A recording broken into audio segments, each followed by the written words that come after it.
Subject RCC. आज हमारा unit 4 है एलएसएम। तो अभी तक हमने क्या देखा था, डब्ल्यूएसएम मेथड। डब्ल्यूएसएम मेथड के एजम्पशंस क्या क्या होते हैं, डब्ल्यूएसएम मेथड में किसी बीम के लिए, स्ट्रक्चर के लिए क्या क्या प्रॉब्लम्स होती हैं और उसके लिए शियर रेनफोर्समेंट कैसे डिजाइन किया जाता है। अब हम देखते हैं एलएसएम मेथड को।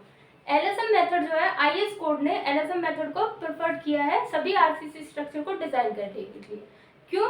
क्योंकि डब्ल्यूएसएम मेथड क्या था, एक ओल्ड मेथड था। ओल्ड मेथड आज के एरा में हमारी सभी कंडीशंस को पूरा नहीं करता है और एलएसएम मेथड एक न्यू मेथड है जो सभी कंडीशंस को फॉलो करता है एक स्ट्रक्चर को डिजाइन करने के लिए। तो एलएसएम मेथड से किसी स्ट्रक्चर को डिजाइन करने से पहले हमें उसके बारे में पता होना चाहिए। एलएसएम मेथड का इंट्रो क्या होता है ये तो हम देख ही चुके थे, पर किसी स्ट्रक्चर को डिजाइन करने के लिए ऐसा मेथड, एलएसएम मेथड को हम थोड़ा डीपली जानते हैं। एलएसएम मेथड क्या होता है? तो एलएसएम मेथड किस पर वर्क करता है? एलएसएम मेथड क्या होता है? Limit state method. इसकी फुल फॉर्म क्या थी? Limit state method. ये मेथड जो है, इसमें स्ट्रक्चर को हम अल्टीमेट लोड के लिए डिजाइन करते हैं। किसके लिए डिजाइन करते हैं? अल्टीमेट लोड के लिए। अल्टीमेट लोड मतलब चरम भार, वह अधिकतम भार जिससे अधिक भार पर हमारा स्ट्रक्चर फेल हो जाए।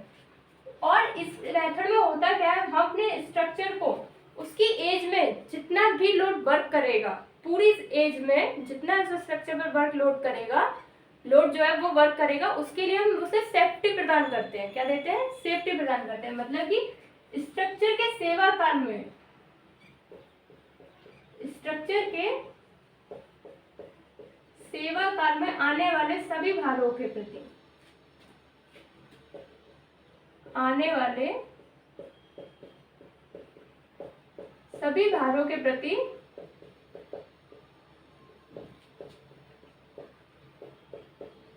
सुरक्षा प्रदान करता है, प्रदान करता है। साथ ही ये क्या है, जो स्ट्रक्चर में क्रैक्स होते हैं, दरारें आती हैं और श्रिंकेज होते हैं, उनको भी कंसीडर करके चलता है। जो क्रैक्स और श्रिंकेज होते हैं, क्रैक्स एंड श्रिंकेज, इनको भी कंसीडर करता है एलएसएम मेथड। स्ट्रक्चर में सिकुड़न होती है कंक्रीट में, सभी लोग जानते हैं, और उसमें दरारें भी उत्पन्न होती है। हमारा डब्ल्यूएसएम मेथड क्या करता था, इनको कंसीडर करके नहीं चलता था, वो सिर्फ अपने स्ट्रक्चर को वर्किंग लोड के लिए डिजाइन कर देता था। पर एलएसएम मेथड को अल्टीमेट लोड के लिए डिजाइन करने के लिए बनाया गया और सभी तरीके के जो भी भार उस पर कार्य कर रहे हैं उसकी एज में उन सबके लिए सेफ्टी प्रदान कर रहा है और साथ ही क्रैक्स एंड श्रिंकेज को भी कंसीडर कर रहा है एलएसएम मेथड। इसलिए ये डब्ल्यूएसएम से बेस्ट होता है। अब इसके बेसिक देखते हैं, एलएसएम मेथड किस आधार पर कार्य करता है। Basic of LSM. LSM method के आधार क्या क्या है? तो इसके आधार क्या है? ये 4 आधारों पर कार्य करता है। पहला, कैरेक्टरिस्टिक स्ट्रेंथ।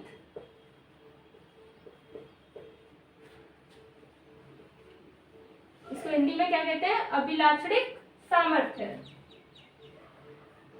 अभिलाक्षणिक सामर्थ्य।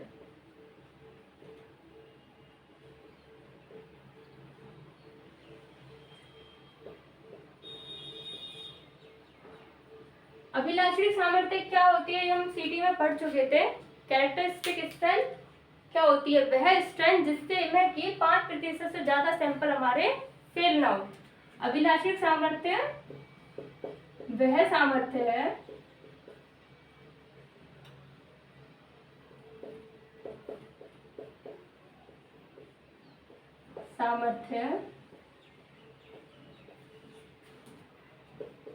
वह सामर्थ्य है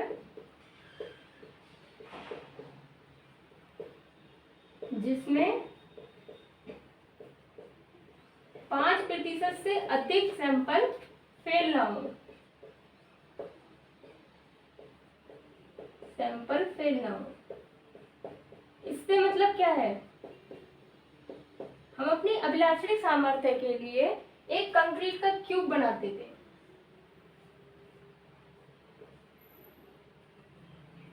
कंक्रीट का एक घन बनाते थे और इसकी सामर्थ्य ज्ञात करते थे 28 दिन की तराई पर। तो अगर हमें M20 ग्रेड की कंक्रीट के लिए सामर्थ्य ज्ञात करनी है कि इस कंक्रीट की क्यूब की सामर्थ्य हमारी M20 ग्रेड, मतलब कि सामर्थ्य कितनी आई, characteristic strength Fc equal to 20 newton पर mm²।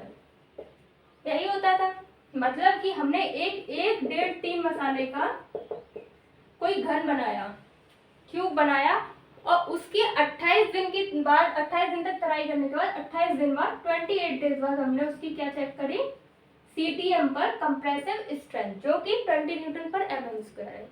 तो ये उसकी कैरेक्टरिस्टिक स्ट्रेंथ हो गई। पर ये कैरेक्टरिस्टिक कब हुई, हम एक सैंपल के लिए ही टेस्ट नहीं करते हैं, हम कई इस मसाले के कई क्यूब्स बनाए जाएंगे।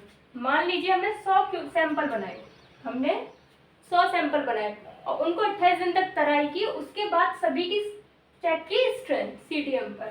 तो जब आप स्ट्रेंथ चेक करेंगे तो हमारी कंडीशन ये है कि 95 सैंपल, 95 क्यूब तो हमारे पास हो जाने चाहिए, मतलब कि कम से कम 95 सैंपलों की स्ट्रेंथ इसके लगभग बराबर आनी चाहिए। सिर्फ 5 सैंपल ही ऐसे होने चाहिए, 100 की बात हो रही है, 5%। अगर 3 है तो उसका 5%, 10 सैंपल लिए है तो उसका 5%, हम 100 में देख रहे हैं संख्या में, तो 5 सैंपल ही ऐसे होने चाहिए जिनकी स्ट्रेंथ 20 के आसपास ना आए। मान लीजिए इनकी किसी की 11 आई, किसी की 12 आई, किसी की 14 आई, किसी की 25 आई, मतलब कि इस तरीके से इन सैंपलों की स्ट्रेंथ 20 नहीं आई। 5 सैंपल क्या हुए, ये 5 सैंपल हमारे फेल हो गए 20 आने में, तो हमारी कैरेक्टरिस्टिक स्ट्रेंथ क्या होगी, 20 न्यूटन पर mm²। लेकिन अगर इससे ज्यादा फेल होते हैं, इससे ज्यादा होते हैं, तो हम टेस्ट अपना दोबारा करेंगे, अलग रेशियो रखकर क्या करेंगे, टेस्ट को दोबारा रिपीट करेंगे। तो कैरेक्टरिस्टिक स्ट्रेंथ क्या होती है, वह सामर्थ्य जिसमें 5% से अधिक सैंपल फेल ना हो, या फिर हम कह सकते हैं कि 95% सैंपल उस सामर्थ्य तक पास हो। दूसरा देखते हैं बेस क्या होता है।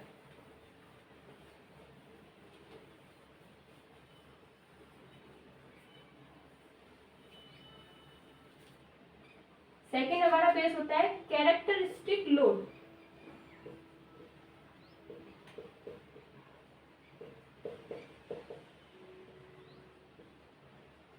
हिंदी में क्या बोलते हैं, अभिलाक्षणिक भार। ये सामर्थ्य थी और ये भार है।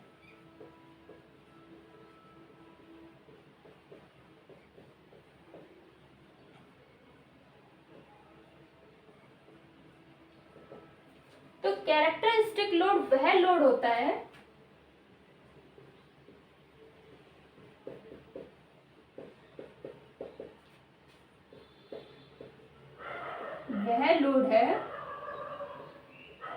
जिसमें 95% संभावना है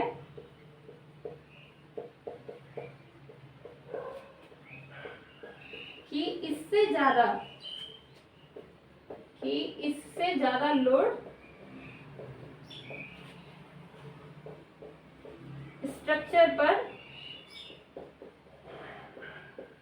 अपने जीवन काल में कार्य नहीं करेगा।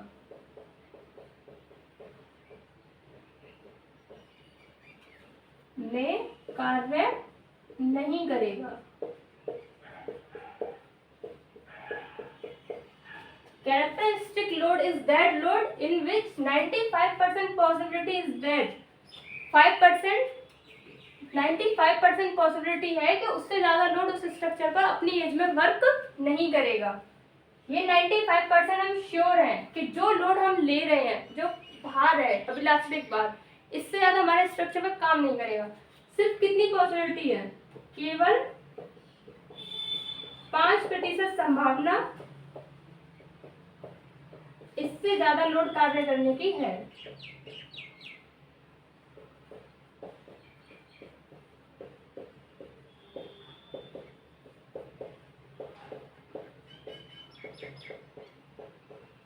हमारे एलएसएम मेथड में कैरेक्टरिस्टिक लोड को लिया जाता है, तो कैरेक्टरिस्टिक लोड हमें ये पॉसिबिलिटी देता है, हमें ये कहता है कि 95% हम पॉसिबिलिटी दे रहे हैं कि इससे ज़्यादा लोड हमारे स्ट्रक्चर पर कार्य नहीं करेगा। 100% पॉसिबिलिटी कोई नहीं देता है। ये 5% को हम मान के चलते हैं कि हो सकता है शायद आ भी जाए। तो ये दो बेसिस हैं एलएसएम के। थर्ड बेसिस देखते हैं, पार्शियल फैक्टर्स ऑफ सेफ्टी।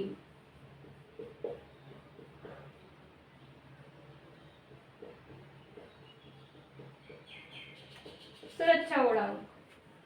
तो पार्शियल फैक्टर ऑफ सेफ्टी जो है वो क्या कार्य करते हैं, इनका जो प्रयोग है पार्शियल फैक्टर ऑफ सेफ्टी, इसको शॉर्ट में इस तरीके से लिखते हैं। पार्शियल फैक्टर ऑफ सेफ्टी का प्रयोग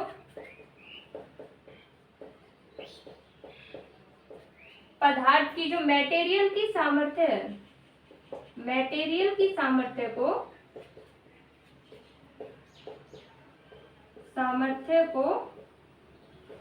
कम एज्यूम करने के लिए किया जाता है, कम एज्यूम करने के लिए किया जाता है।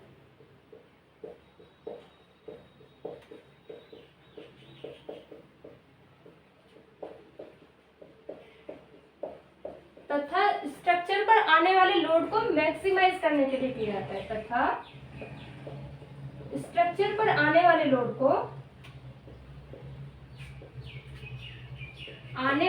को मैक्सिमाइज करने के लिए किया जाता है।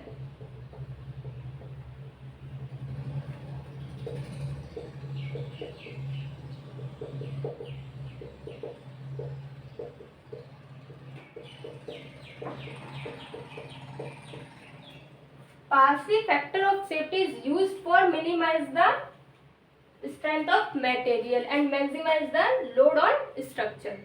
तो partial factor of safety क्या होते हैं?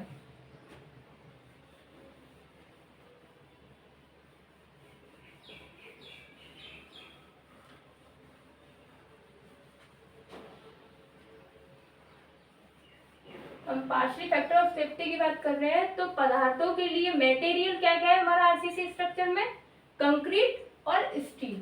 तो उसके लिए फैक्टर ऑफ सेफ्टी अलग होता है कंक्रीट और स्टील के लिए, और दूसरा क्या है हमारा लोड है।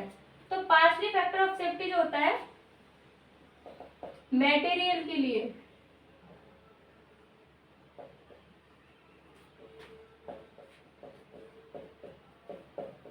पार्शियल फैक्टर ऑफ सेफ्टी, इसको डिनोट करते हैं गामा एम से। अगर ये मटेरियल की है तो मटेरियल हमारे कौन कौन से यूज होते हैं, एक यूज होता है कंक्रीट और दूसरा यूज होता है स्टील। कंक्रीट के लिए जब पार्शियल फैक्टर ऑफ सेफ्टी की बात करते हैं तो इसको डिनोट करते हैं गामा एम सी, मतलब कि फैक्टर ऑफ सेफ्टी मटेरियल का कंक्रीट का। तो कंक्रीट के लिए इसकी वैल्यू क्या होती है 1.5 और स्टील के लिए इसको किससे डिनोट करते हैं गामा एम एस। इसकी वैल्यू क्या होती है हम पहले देख चुके थे 1.15। तो ये तो मटेरियल के लिए हो गया। अब हम देखते हैं लोड के लिए।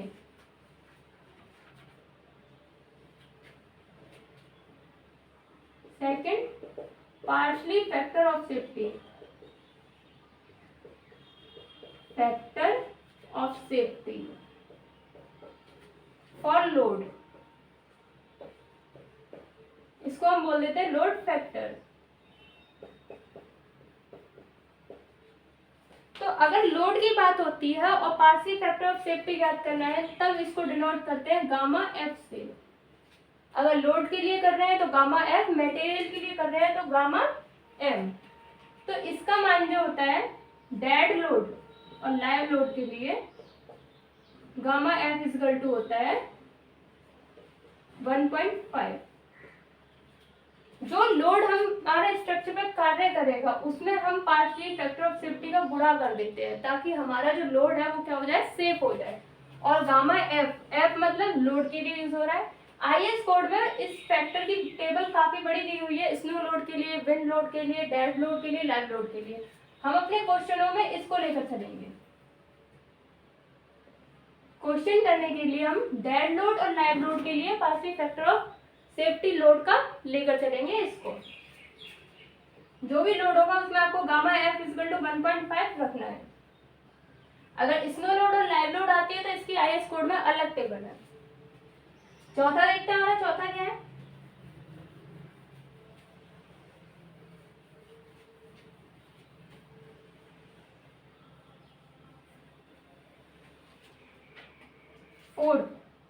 फोर्थ है हमारा डिजाइन वैल्यू।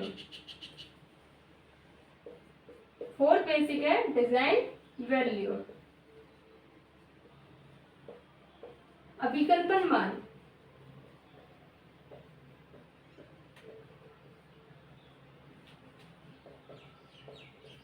अभिकल्पन मान जो है वो मटेरियल के लिए और लोड के लिए अलग अलग लिए जाएंगे। क्या? मटेरियल और लोड के लिए अलग अलग लिए जाएंगे। तो पहले मटेरियल के लिए देखते हैं। मटेरियल के लिए, मटेरियल क्या क्या है हमारे? कंक्रीट और स्टील। तो जो डिजाइन लोड है, डिजाइन वैल्यू है मटेरियल के लिए, ये होती है F D is equal to characteristic strength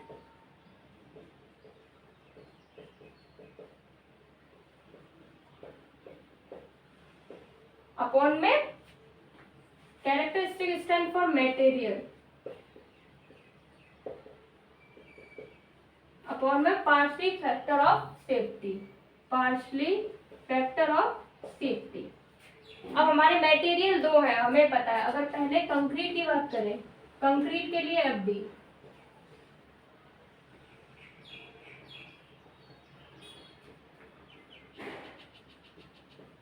क्या होगी? कंक्रीट की कैरेक्टरिस्टिक स्ट्रेंथ को किससे डिनोट करते हैं? एफ सी के से, अपॉन में partially factor of safety gamma M C. Characteristic strength आपकी एफ सी के, और कंक्रीट के लिए गामा एम का मान कितना है? 1.5। ये बराबर आ जाता है आपका 0.67 एफ सी के। इसको हम बोलते हैं डिजाइन स्ट्रेस। क्या बोलते हैं? Design stress.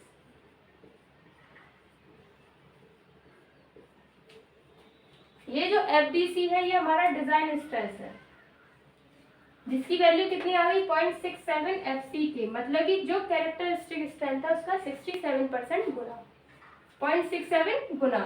तो डिजाइन स्ट्रेस, अब आप देखिए जब हम WSM मेथड करते थे वहां पर हम क्या लेते थे? इसकी जगह पर परमिसिबल स्ट्रेस यूज करते थे, permissible stress sigma CBC।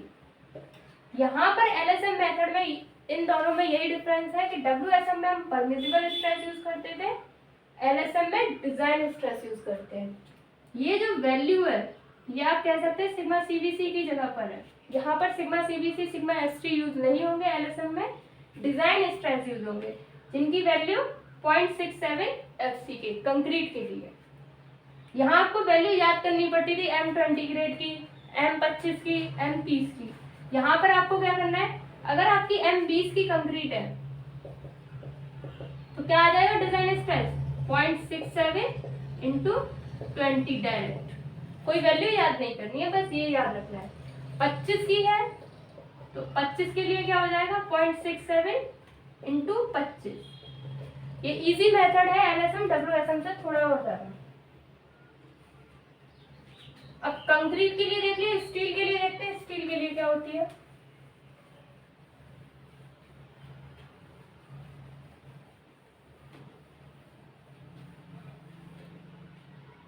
Design stress for concrete.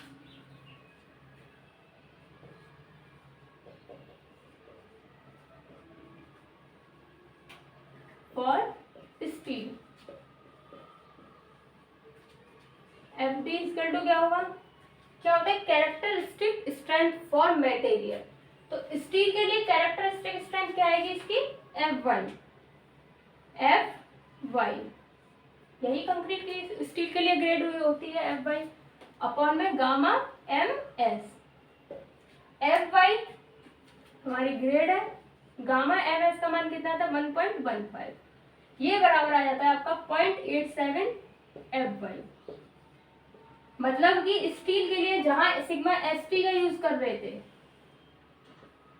WSM में सिग्मा ST यूज कर रहे थे, वहां हम क्या यूज करेंगे? 0.87 Fy। सेम वही FE 250 की है स्टील, तो क्या हो जाएगा 0.87 इंटू 250, 415 की है तो 87 में 415 का इंटू कर देंगे। इस तरीके से इसमें इजीली डिजाइन स्ट्रेस को हम ज्ञात कर सकते हैं। अब हम देखते हैं अपना डिजाइन लोड। सेकंड इसमें आता है मटेरियल के बाद लोड।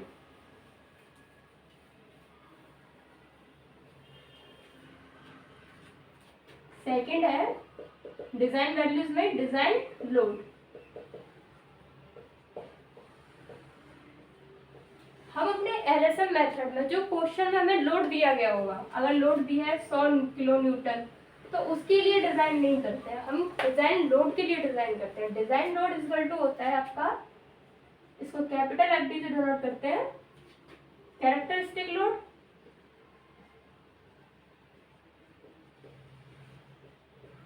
इनटू में factor of safety for load, partially factor of safety for load, मतलब कि एफडी की वैल्यू। कैरेक्टरिस्टिक लोड आपका कोई भी डब्ल्यू दिया गया होगा क्वेश्चन में, जो भी लोड दिया गया हो उसको आपको क्या करना है, partial factor safety for load FD. FD की वैल्यू डेड लोड और लाइव लोड के लिए कितनी ली थी हमने, 1.5। ये रख के हमें अपना डिजाइन लोड निकालना है। मतलब कि जो भी स्ट्रक्चर हम एलएसएम मेथड में डिजाइन करेंगे उसमें जो भार है 100 किलो न्यूटन का भार है, तो इसका 1.5 गुना भार के लिए हम उसको डिजाइन करेंगे। हमें बोल दिया 100 किलो न्यूटन के लिए डिजाइन करना है, ये वर्किंग है जैसा भी लोड है, तो हमने और भी ज्यादा सुरक्षा देने के लिए उसको 1.5 गुना लोड को लिया और उसके हिसाब से हमने क्या किया, अपने स्ट्रक्चर को डिजाइन किया। तो एलएसएम मेथड में सिर्फ आपको क्या याद रखना है, डिजाइन स्ट्रेस याद रखने हैं कि सिग्मा सीवीसी और सिग्मा एसटी की जगह ये वैल्यू यूज होंगी 0.67 एफसी के कंक्रीट के लिए और स्टील के लिए ये, और जो भी लोड दिया गया होगा क्वेश्चन में उसको आपको 1.5 से मल्टीप्लाई करके तब जो लोड आएगा उसके लिए अपने क्वेश्चन को सॉल्व करना है। तो ये तो एलएसएम मेथड के बेसिक थे, आधार थे, कैसे उसको डिजाइन करना है। अब हम देखते हैं इसके एजम्पशंस क्या क्या होते हैं।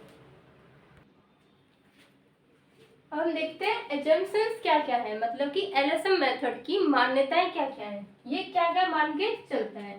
तो लिमिट स्टेट मेथड में पहला एजम्पशन, अगर हम कंपेयर करें डब्ल्यूएसएम से, डब्ल्यूएसएम मेथड में एजम्पशंस होते थे, डब्ल्यूएसएम मेथड का पहला एजम्पशन क्या था, धरन बीम जो कि बेंडिंग से पहले प्लेन है, बेंडिंग के पश्चात भी प्लेन रहेगी। मतलब कि हमारा एजम्पशन था कि जो बीम का सेक्शन है, ये सेक्शन, ये बेंडिंग से पहले प्लेन था और आफ्टर बेंडिंग भी हमारा प्लेन ही था। तो आफ्टर बेंडिंग को देखें तो ये क्या था,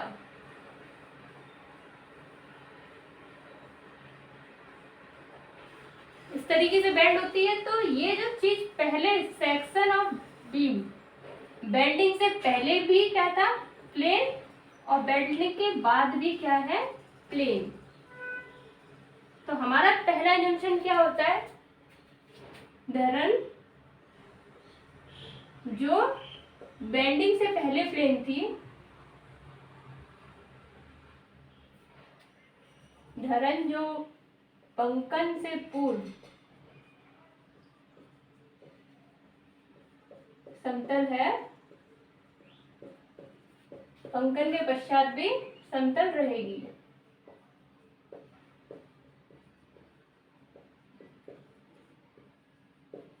समतल रहेगी।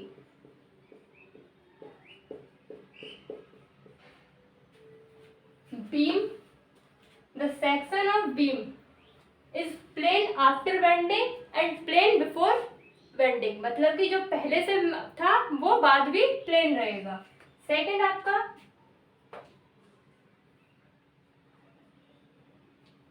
सभी कंप्रेसिव लोड कंक्रीट द्वारा वहन किए जाते हैं, सभी कंप्रेसिव लोड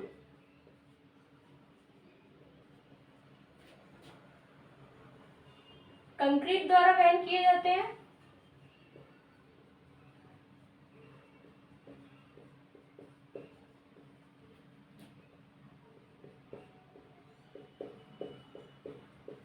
तथा टेंसाइल सभी कंप्रेसिव लोड और टेंसाइल फोर्स जितने भी हैं, टेंसाइल लोड स्टील द्वारा वहन किए जाते हैं।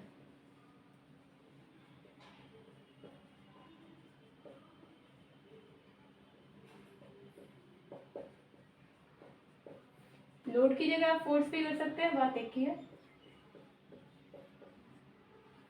All compressive forces are taken by concrete and all tensile forces are taken by steel। Third assumption है, मतलब कि सेम WSM की तरह ही है कि कंक्रीट अपना कंप्रेसिव स्ट्रेंथ को ले रही है, कंप्रेसिव फोर्सेस को वहन कर रही है, और टेंसिल स्टील जिसके लिए डाली गई है टेंशन के लिए टेंशन को कर रही है। थर्ड आपका होता है कंक्रीट की टेंसाइल स्ट्रेंथ, टेंसाइल स्ट्रेंथ इसकी कंप्रेसिव स्ट्रेंथ की, कंप्रेसिव स्ट्रेंथ की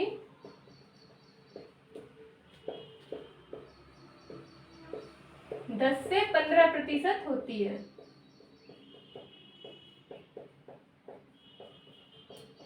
मतलब the tensile strength of concrete is 10 to 15% of its compressive strength. जो तनन सामर्थ्य है कंक्रीट की वो सिर्फ 10 से 15% ही होती है अगर उसकी कंप्रेसिव स्ट्रेंथ से, संपीड़न सामर्थ्य से उसको कंपेयर किया जाए। मतलब कि तनन सामर्थ्य कंक्रीट की बहुत कमजोर होती है। फोर्थ देखते हैं, ये तो अभी तक कैसे हैं, WSM में जो थे सेम वैसे ही LSM में मान लेता है। अब देखते हैं आगे इसमें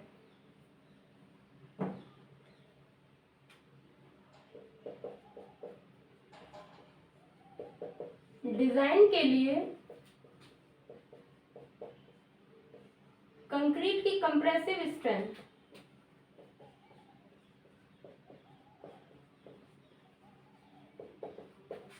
कंप्रेसिव स्ट्रेंथ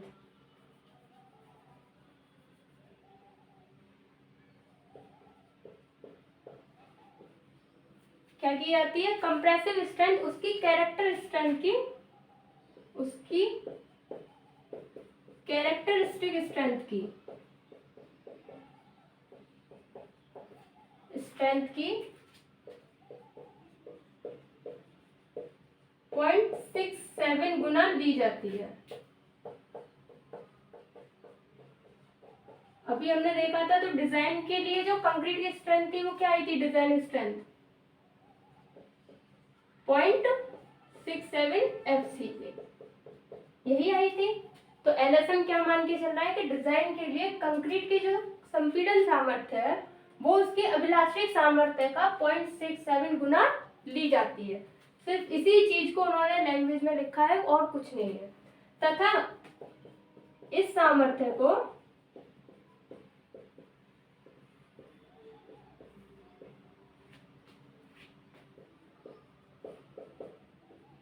इस सामर्थ्य पर पार्शियली फैक्टर ऑफ सेफ्टी भी लगाया जाता है, पार्शियली फैक्टर ऑफ सेफ्टी भी लगाया जाता है।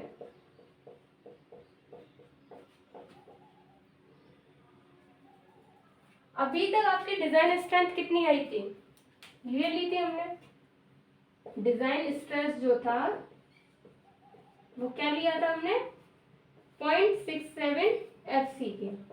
लेकिन एजम्पशन कह रहा है इस पर भी हम क्या करें, पार्शियली फैक्टर ऑफ सेफ्टी लगा दें। तो एक्चुअल जो डिजाइन स्ट्रेस होता है, एक्चुअल डिजाइन स्ट्रेस LSM के लिए डिजाइन स्ट्रेस होता है 0.67 FCK अपॉन में 1.5 पार्शियली फैक्टर ऑफ सेफ्टी हमने यहाँ पर लगा दिया। तो ये वैल्यू कितनी आ गई, 0.45 FCK। मतलब कि जो हमारा LSM मेथड है उसमें जो डिजाइन स्ट्रेस है कंक्रीट के लिए वो ये होता है एक्चुअल 0.45 FCK। इसमें भी पार्शियली फैक्टर ऑफ सेफ्टी को लगा देते हैं तो ये इतना हो जाता है। नेक्स्ट देखते हैं, नेक्स्ट एजम्पशन क्या है,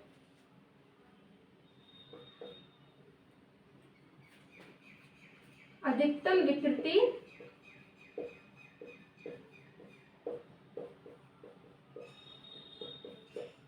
कंक्रीट के लिए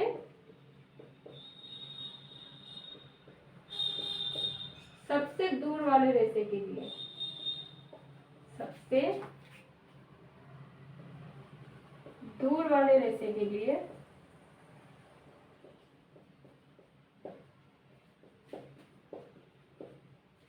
0.0035 ली जाती है।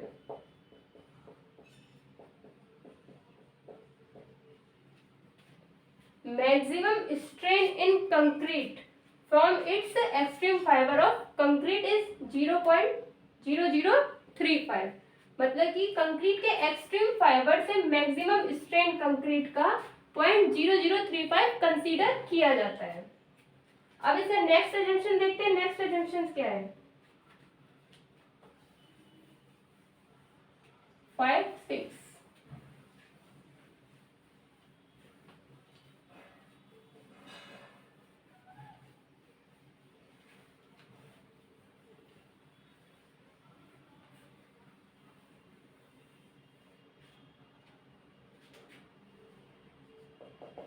स्टील के लिए सेफ्टी फैक्टर,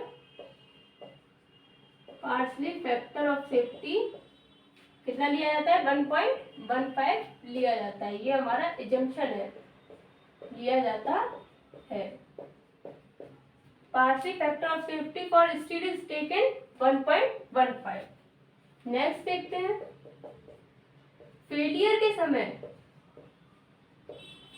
के समय स्टील में विकृति, किसमें? टेंशन स्टील में, टेंशन स्टील में अधिकतम विकृति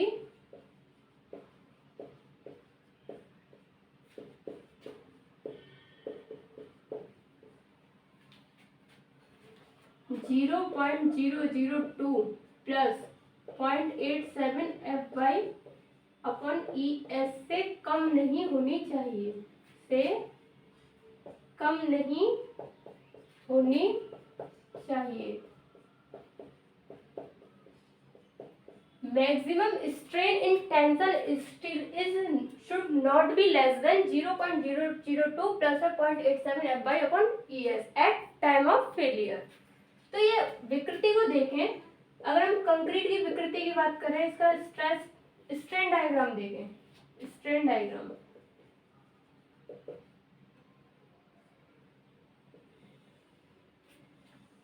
ये अगर हमारी कंक्रीट है,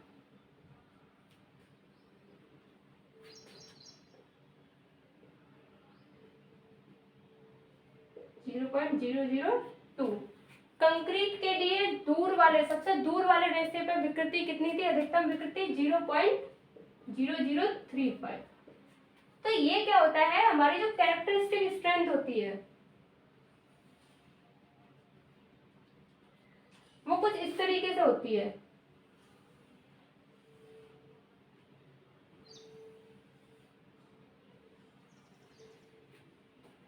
कंक्रीट की कैरेक्टरिस्टिक स्ट्रेंथ की बात कर रहे हैं तो वो आपकी 0.002 पर कहां पर है?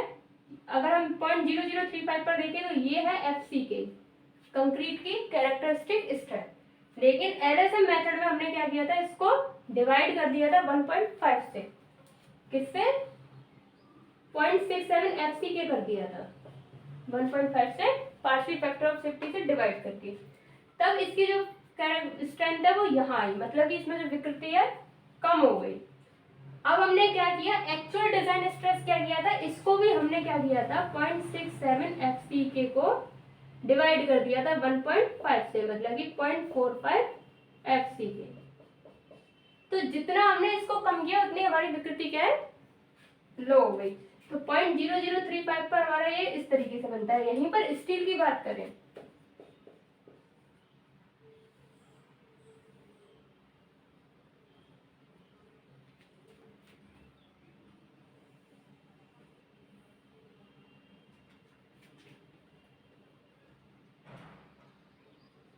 ये आपका 0.002 प्रूफ स्ट्रेस होता है। WSM मेथड के लिए जो स्ट्रेन लेते थे वो 0.002 लेते थे, लेकिन LSM के लिए वो क्या कह रहा है? ये क्या कह रहा है, फेलियर के समय जो फेलियर पॉइंट ऑफ फेलियर है, यहाँ पर क्या है हमारा पॉइंट ऑफ फेलियर, इसके समय जो हमारी विकृति है अधिकतम स्टील के लिए कितनी होनी चाहिए, 0.002 प्लस 0.7 तो 0.002 तो ये है, ये कितनी हमारी 0.87 FY/ES, इससे कम नहीं होनी चाहिए, इतनी विकृति होनी चाहिए हमारी फेलियर के समय। तो ये हमारे एजम्पशंस थे एलएसएम मेथड के लिए।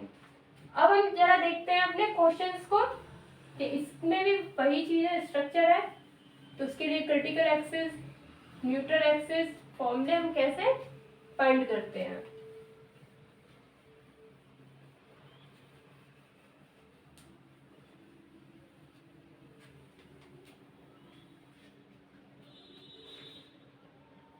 Analysis of singly reinforced beam,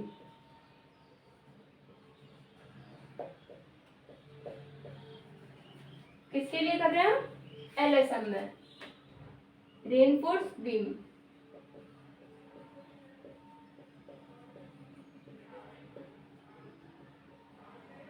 in LSM क्या होगा, सबसे पहले हम अपना डब्ल्यूएसएम को अगर देखें, अगर आप डब्ल्यूएसएम से कंपेयर करते चलेंगे तो आपको समझ में आता चलेगा एलएसएम में क्या क्या चीज है। कोई भी न्यू चीज नहीं है, सिर्फ उसी में जो वैल्यू थी उनको मॉडिफाइड कर दिया गया है। तो जैसे कि हम डब्ल्यूएसएम मेथड में पहली चीज क्या निकालते थे किसी भी बीम के लिए, उसकी क्रिटिकल एक्सिस, ये हमें पता होना जरूरी था। तो अपने इसके लिए देखते हैं हम इसमें क्रिटिकल एक्सिस कैसे निकालते हैं। First calculate the limited depth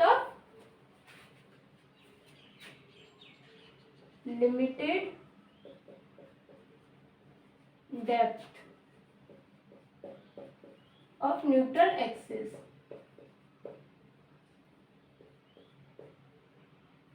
इसको डिनोट करते हैं XU लिमिट से। जैसे कि डब्ल्यूएसएम मेथड में एक क्रिटिकल एक्सिस होती थी, यहाँ पर होती है लिमिटेड, जो आपकी डेप्थ निकलती है क्रिटिकल डेप्थ की जगह पर हम कैसी डेप्थ निकालते हैं, लिमिटेड डेप्थ। यहाँ पर बोलते थे हम XC, अब आपको XC नहीं लिखना है, अब आपको क्या लिखना है, XU लिमिट। हम साथ ही साथ कंपेयर करते चलेंगे ताकि आपको प्रॉब्लम ना हो एलएसएम मेथड को आगे प्रेफर करने में। तो XU लिमिट कैसे ज्ञात करते हैं एलएसएम मेथड के लिए देखते हैं। XU लिमिट को आप as a critical axis XC जैसा देख सकते हैं, सेम XC की तरह ही है। क्या हम अपना पहले एक सेक्शन लेते थे, सेक्शन को देखते हैं।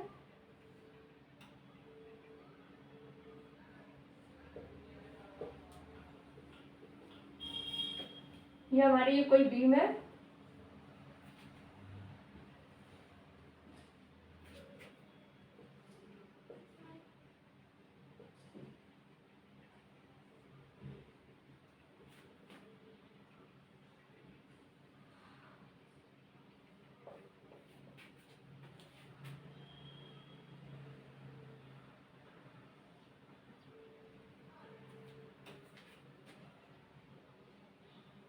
ये क्या है डेप्थ हमारी, वहां हम इसको क्रिटिकल बोलते थे, यहाँ क्या बोलेंगे, XU लिमिट।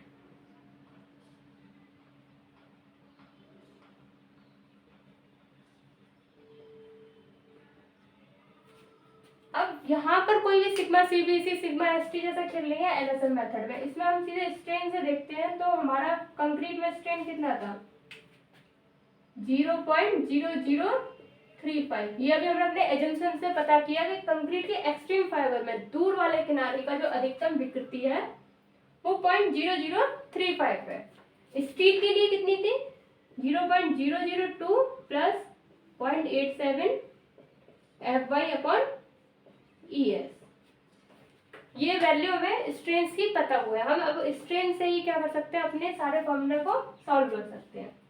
तो क्या करते थे हम, दोनों ट्राइंगल्स को सेम करने पर, ये वाला बराबर इस वाले के, तो करते हैं क्या आएगा आपका, ये बट्टे ये 0.0035 अपॉन में एक्स यू लिमिट बराबर किसके होगा, ये बट्टे ये के। तो ये डेप्थ हमें कैसे पता चलेगी, ये हमें पता है यहां तक की डी है प्रभावी गहराई। तो प्रभावी गहराई क्या है हमारी, ये पूरी प्रभावी गहराई है।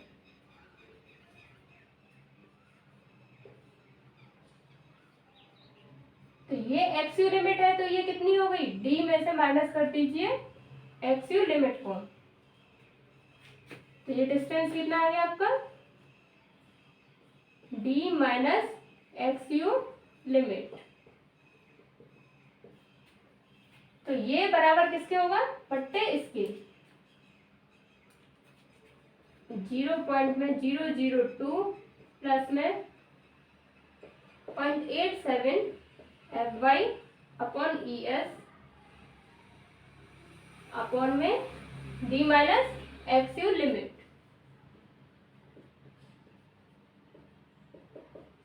ये हमारा बन गया। अब सीधे सीधे हम क्या करते हैं, क्रॉस कनेक्शन। तो D minus X U limit बराबर बट्टे में एक्स यू लिमिट बराबर कितना हो गया, इसको हम यहां ले गए और इसको नीचे ला दिया। 0.002 प्लस 0.87 एफ वाई अपॉन में ई एस अपॉन में 0.0035 ये आ गया।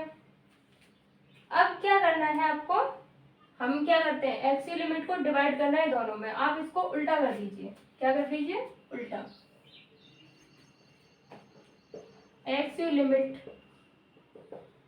अपॉन में D minus X U limit, उल्टा करने की जरूरत नहीं है, यहीं से हमारा डिवाइड हो जाएगा। इसको इसमें बराबर बराबर रखना है, डी अपॉन में एक्स यू लिमिट माइनस इसको इसके साथ डिवाइड किया तो क्या आ गया 1 बराबर 0.002 प्लस में 0.87 एफ वाई अपॉन में ई एस अपॉन में 0.0035। इस 1 को हम कहाँ ला सकते हैं, प्लस करके यहां। तो डी अपॉन में एक्स यू लिमिट बराबर क्या आ गया 1 प्लस 0.002 प्लस में 0.87 F Y upon E S upon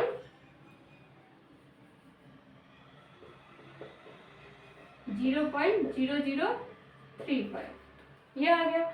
अब हमें क्या करना है, इसको इसके साथ मल्टीप्लाई कर देना।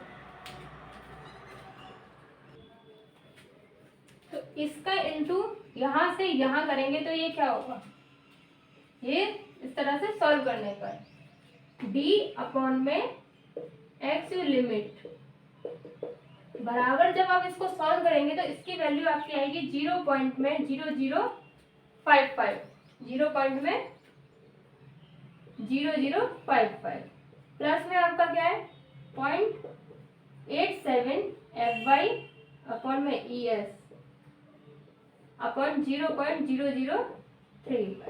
ये हमारा सॉल्व हो गया है। हमें एक्स यू लिमिट की वैल्यू निकालनी है। तो एक्स यू लिमिट बराबर आप पलट दीजिए और डी का मल्टीप्लाई इधर कर दीजिए। तो 0.0035 upon 0.0055 plus 0.87 F Y upon में ई एस। ये जो डी है हम नीचे लाके इसको हमने सीधे यहाँ पर इनटू में लिया है, या फिर आप कंफ्यूज ना हो इसे आप यहीं रख लीजिए, अभी आगे इसको ले चलेंगे। अब आपका ये जो क्वेश्चन आया इतना आया, इसमें हमारे पास एफ वाई और ई एस की वैल्यू नहीं है। ई एस यहाँ पर क्या है, elasticity modulus of steel. E S की वैल्यू क्या होती है आपकी, स्टील के लिए ई एस की वैल्यू क्या होती है 2 × 10⁵ न्यूटन पर mm²। ये हमारी ES की वैल्यू होती है, तो उसको हम क्या करेंगे, यहाँ पर पुट कर देंगे। एक्स लिमिट बराबर आपका आ जाएगा 0.0035 अपॉन 0.0055 प्लस 0.87 अपॉन में 2 इंटू में 10⁵ आपने ये रख दिया ES की वैल्यू। अब बचा हमारा ये FY, क्या बचा, ये FY की वैल्यू क्या होगी, आपके क्वेश्चन के हिसाब से आपके पास चेंज होगी। FY 250 दिया होगा, या तो स्टील FY 250 दी होगी, हो सकता है 415 दी हो, 500 दी हो, उसी के अकॉर्डिंग क्या है आपकी FY की वैल्यू चेंज होती रहेगी। तो आप अगर 250 की देखें, हम पहले हम देख लें FY 250 के लिए, इसके लिए तो यहाँ पर आप क्या रख देंगे 250, अगर 415 होगी तो यहाँ 415 आ जाएगा, इंटू डी हमने यहाँ कर दिया। तो जब आप इसको सॉल्व करेंगे, इस चीज को जब सॉल्व करेंगे, तो आपकी एक्स लिमिट की जो वैल्यू है वो आएगी 0.53D। एक्स लिमिट की वैल्यू आपकी आ गई 0.53D, पर किसके लिए, इस FY 250 के लिए, इसके लिए। ये किस पर डिपेंड करे, इस वैल्यू पर। तो FY 250 के लिए आपको जो एक्स लिमिट का फॉर्मूला याद रखना है, ये सब सिर्फ है कैसे आया, आपको सिर्फ अपने क्वेश्चन के लिए इसको याद रखना है कि अगर FY 250 की वैल्यू है, आपको प्रभावी गहराई पता है, इसमें आपको M की value sigma CBC sigma ST कुछ रखने की जरूरत नहीं है, सीधे ये याद रखना है और प्रभावी गहराई से मल्टीप्लाई करके आपकी क्रिटिकल लिमिटेड एक्सेस निकल आएगी। ये तो FY 250 की बात हो गई। सेम ऐसे अगर इस फॉर्मूले में हम FY को चेंज करते रहते हैं तो वैल्यू एक्चुअल क्या आती है, देखते हैं।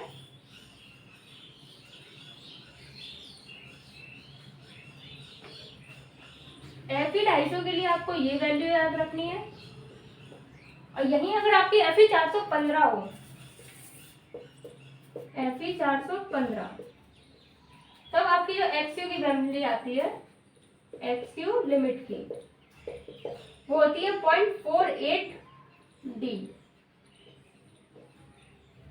FY 415 के लिए, FY 500 के लिए देखते हैं। FY 500 के लिए आपकी XU लिमिट की वैल्यू होती है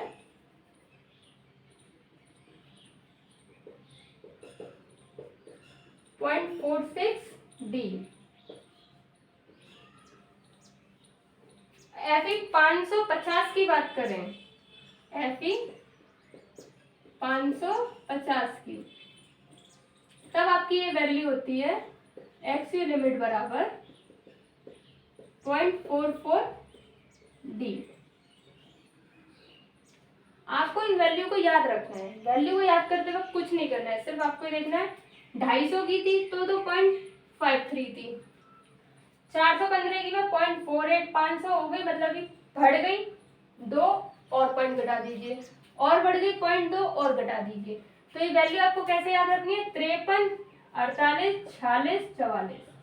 कैसे, 250 के लिए, 415 के लिए, 500 के लिए और 550 के लिए, बाकी सबके पीछे डी, और आपका फॉर्मूला हो गया। आपको सिर्फ ऐसे लर्न करना है इसको, आप 2 बार ऐसे टेबल बनाएंगे, आपको ये फॉर्मूले याद हो जाएंगे कि 250 के लिए हमारी XU लिमिट की वैल्यू कितनी है, 415 के लिए कितनी है, 500 के लिए कितनी है, 550 के लिए कितनी है, 44, 53, 48, 46, 44। बस एक बार में नंबर कर लीजिएगा और ये वैल्यू सारी आपको लर्न हो जाएंगी।